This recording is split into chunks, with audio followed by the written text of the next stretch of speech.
अमरावती शहरात प्रेम प्रकरणातून एका तरुणीला धमकावल्याचा गंभीर प्रकार समोर आला आहे। इतकंच नव्हे तर ब्रेकअप नंतर आरोपीनं पाठलाग करून दबाव आणल्याचा प्रयत्न केला। फिर्यादी तरुणीनं माजी प्रियकर अशफाक विरोधात पोलीस ठाण्यात तक्रार दाखल केली।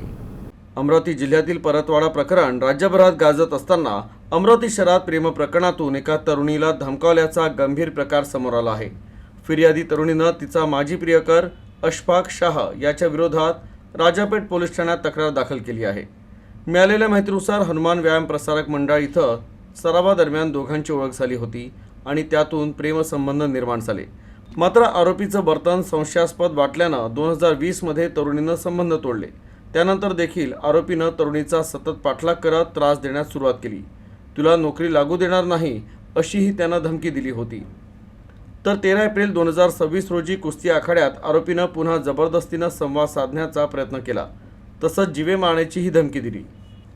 यावेळी तरुणीच्या नातेवाईकांशी त्याचा वाद झाला होता। या प्रकरणी राजापेठ पोलिसांनी गुन्हा नोंदवून पुढील तपास सुरू केला आहे।